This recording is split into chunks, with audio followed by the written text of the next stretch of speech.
சரி அதனால காலையிலேயே நல்லா 5 மணிக்கெலாம் எழுந்து தலையெல்லாம் குளிச்சுட்டு சர்ச்சுக்கு போகலான்னு சொல்லிட்டு கொஞ்சம் பக்தி மயமாக.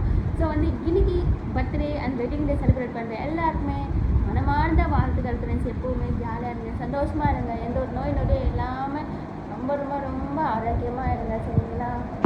எப்போவுமே சக்ஸஸ் வந்து நம்மளை தேடி வராது, நம்ம தான் சக்ஸஸை தேடி போகணும். ஸோ வந்து எல்லாருமே எப்போவுமே பாசிட்டிவாக இருங்க. சர்ச்சுக்கு போயிட்டு வந்துட்டோம். பார்த்தீங்களா வியூ நல்லா இருக்குல்ல, சூப்பராக. வெயில் வர அடிக்குதா, சூப்பராக இருக்குது கிளைமேட்டு. இன்னைக்கு எல்லாருக்கும் வேலை செஞ்சு டயர்டாகும், எனக்கு மட்டும் ஃபோனை பார்த்து பார்த்து டயர்டாகுது. அந்த அளவுக்கு ஃபோன் ரொம்ப யூஸ் பண்ணுறேன். எனக்கு தெரியுது ஃபோன் யூஸ் பண்ணக்கூடாதுன்னு நினைக்கிறேன், ஆனாலும் முடியலையே, யூஸ் பண்ணாமல் இருக்க முடியலை, என்ன பண்ணுறது? ஸோ நீங்களும் என்ன மாதிரி அப்படின்னு கமெண்ட் பண்ணுங்கள். கொஞ்சம் ரெஸ்ட் கொடுக்கலான்னு முடிவில் இருக்கேன். ஸோ வந்து தூங்க போகிறேன். நீங்களும் மறக்காமல் தூங்குங்க, ரொம்ப நேரம் ஃபோன் யூஸ் பண்ணாதீங்க, சரிங்களா? நல்லா சாப்பிடுங்க, நல்லா தூங்குங்க, உடம்பு ஜாலியாக பார்த்துங்க, ஆரோக்கியமாக பார்த்துங்க, லைஃப்பை ஜாலியாக என்ஜாய் பண்ணுங்கள், ஓகேங்களா? டாடா, பாய்.